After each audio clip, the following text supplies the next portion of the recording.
Forgiveness doesn't erase the consequences of mistakes, but it opens up opportunities for change.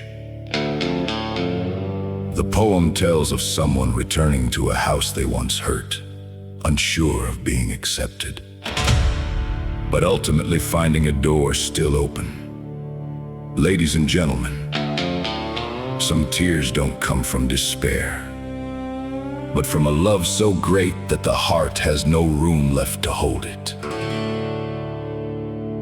This poem is the confession of someone who has loved with both peace and pain. This poem is dedicated to you. A Tear on the Doorstep, composed by Alton.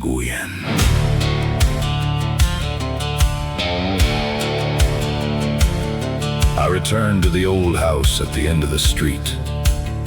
The moss-covered steps still remember my footsteps.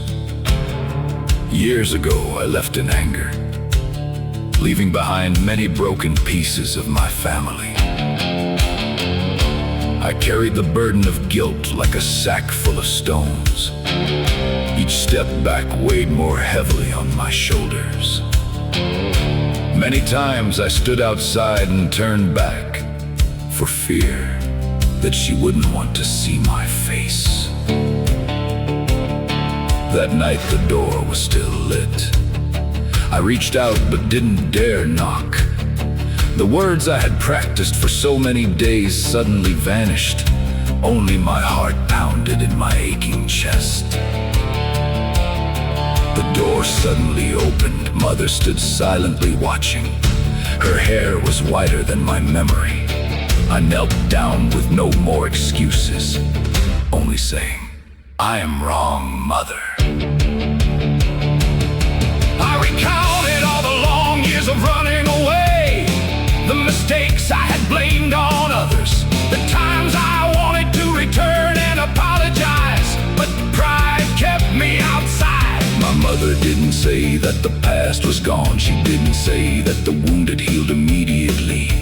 She just placed her hand on my hair and said, "Come home. Let's start over."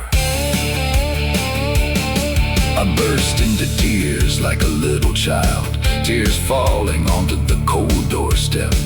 I never expected that someone who had suffered the most would open their heart to the one who had hurt me. My father came slowly from the room. His eyes were sad but not resentful. He offered me a chair and poured me a glass of water. The words "sit down" sounded louder than words of affection. Forgiveness doesn't make the past disappear.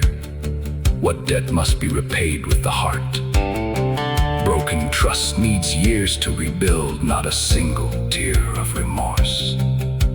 I started with very small things, calling home, taking care of my mother when she was sick, keeping promises and no longer lying, learning to listen instead of blaming each other.